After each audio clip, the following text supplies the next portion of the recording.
Yo a veces digo, para entender lo que le pasa a los hermanos, por ahí el mejor libro es el Viejo Testamento y leer el mito de Caín y Abel.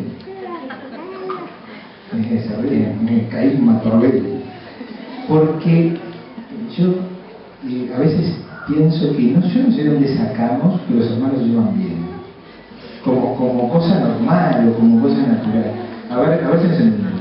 Los hermanos compiten. Caín y Abel, no sé si se acuerdan, los dos primeros hijos de la historia del hombre, los dos primeros ya se mataban entre ellos. Abel hacía ofrendas a Dios y Dios les aceptaba. Caín hacía ofrendas a Dios y parecía que a Dios no le gustaba porque el humo de la ofrenda de Caín era como que salía para otro lado. Y Caín estaba muy celoso, atento, celoso, porque el padre prefería uno. Este Dios parecía que tampoco tenía mucha psicología, era terrible. Bueno, y así nomás, ¿no? A uno mucha cosa, mucha pelota, mucha aceptación, y al otro cero, bueno, Caín loco de celos, lo mata a él. Las cosas eran así en el Viejo Testamento. Y bueno, por supuesto la ira de Dios, la maldición a todos los hijos de Caín, yo qué sé. Moraleja. Los primeros hermanos de la historia se mataron entre ellos. Esto no quiere decir que vaya a pasar así. Pero tenemos que entender que hay algo que se llama competencia fraterna, que es mucho más natural que aquello de Martín Fierro, los hermanos se han unido. ¿No? ¿Por qué?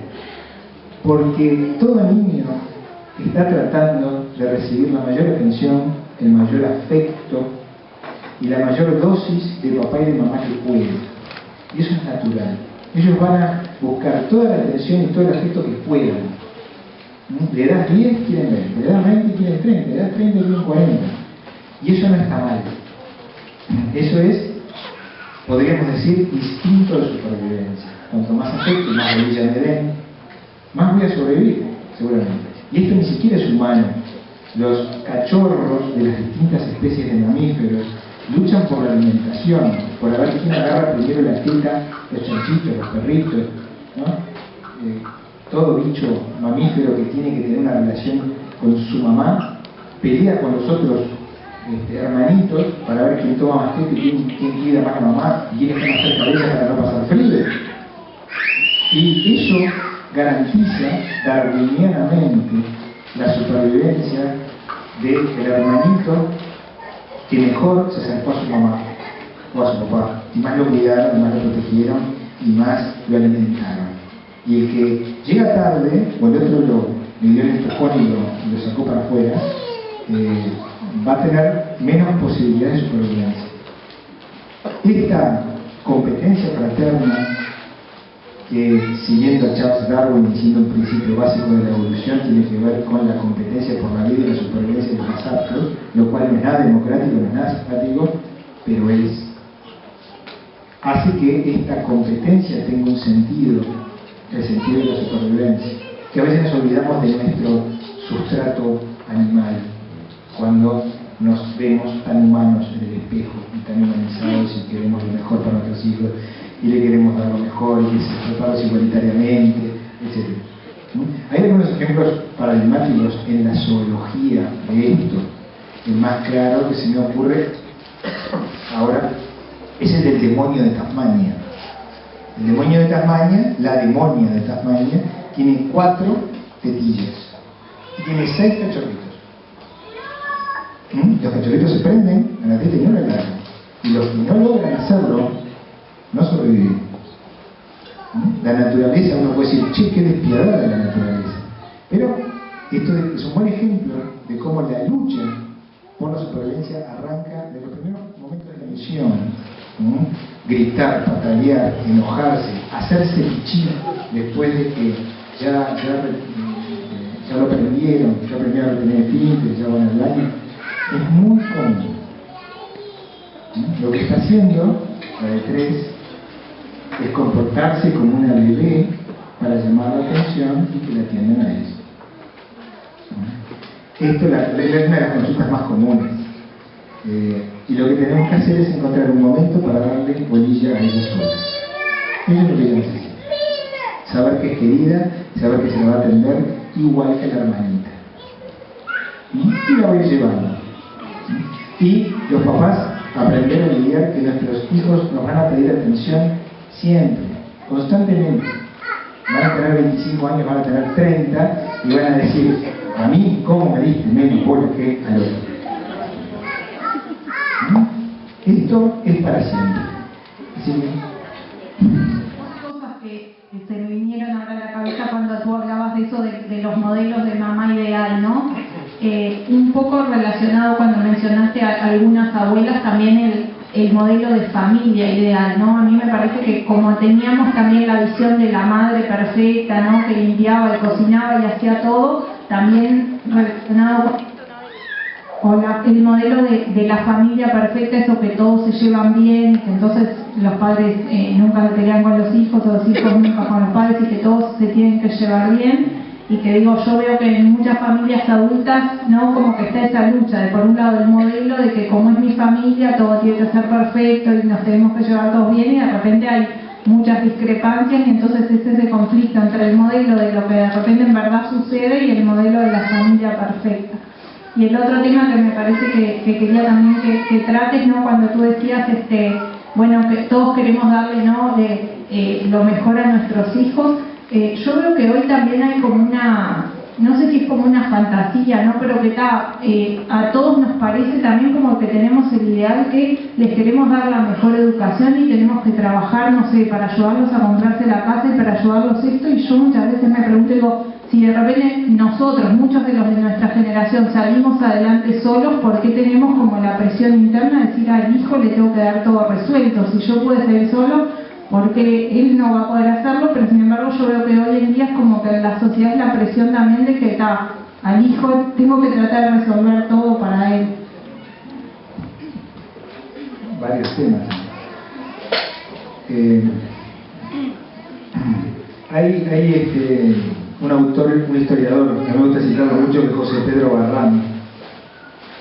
Yo diría el máximo exponente de la historia en Uruguay, recientemente fallecido, que habló del cambio de la sensibilidad de la sociedad uruguaya en el siglo XIX y XX.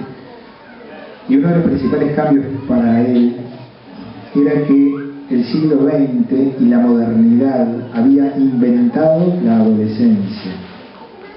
La adolescencia en realidad no existe, pese a que muchos psicólogos creen que sí. Es en realidad un estiramiento de la pubertad. La pubertad es la etapa en que dejamos de ser niños y empezamos a ser adultos, en donde una explosión hormonal, cambios físicos muy fuertes, la entrada en la vida sexual, que ocurre entre los 12, 13, 14 años, más o menos, que supone un gran cambio psicológico, fisiológico y en lo relacional y en lo afectivo. Que es una etapa muy definida, que la mayoría de las culturas tradicionales celebraban, había ritos de iniciación, ritos de paso, que decían, vos dejaste de ser niño y ahora sos grande. Las muchachas debían empezar a tener hijos, los hombres tenían que empezar a ir a la guerra o a cazar animales, y eso estaba claro. Digamos, había un antes y un después, y esto no se podía dilatar. ¿Qué pasó a fines del siglo XIX y principios del siglo XX? Se empezó a dilatar la entrada de los niños a la etapa adulta, cada vez más. ¿Por qué? Porque para ingresar a la etapa adulta, o sea que había que estudiar. Entonces, en vez de ir a trabajar, posponíamos el ingreso al trabajo para estudiar. Primero lo hicieron los varones, después lo hicieron las mujeres. Y muchachos que de repente iban a trabajar, iban al ejército, a los 12, 13 años, según la historia. Artigas entró a los blandengues a los 12 años.